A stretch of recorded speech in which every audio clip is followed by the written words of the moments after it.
you please talk about ahimsa, the practice of non-violence?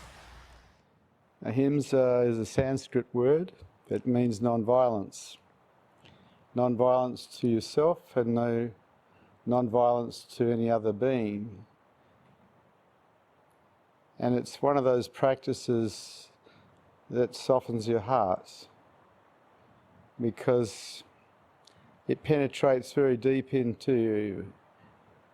When you practice non-violence, you start to love creatures. You start to love people. And so it's very beautiful. It probably leads to vegetarianism if you practice it. I've been a vegetarian now for 37 years, basically because I'm into ahimsa. I'm into non-violence. Non-violence to human beings and non-violence to animals.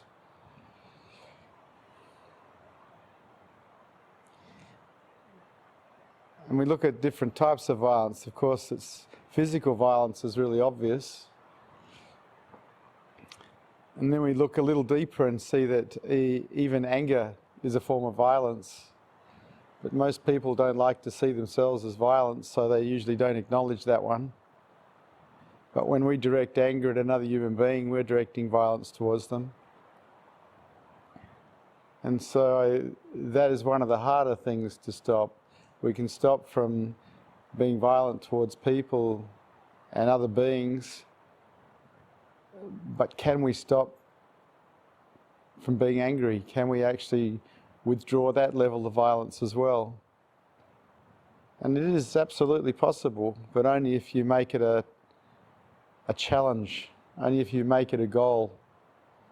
And then when you find yourself in any way thinking violent thoughts or angry thoughts towards another person or a situation, because you've made it a goal, you back off. You back off with the violence. And you meet things with openness instead of closure. Anger is mostly a defense system, stops us from feeling something. And as you become more conscious, there's no need to get involved in it. And it's one of the byproducts of higher consciousness is not getting angry.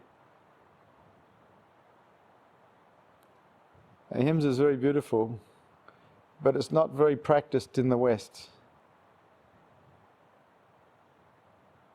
It's a sadhu practice, a holy man, a holy woman practice, with the belief that in being non-violent, we open ourselves to the heart, the bhakti path of devotion towards enlightenment. It's beautiful. And it's up to you as an individual whether you're willing to follow that path or not. It takes discipline in the beginning, particularly if you've been an angry person or a violent person. It takes discipline to change any pattern. But it makes your life richer, and it makes the life of the people you deal with richer.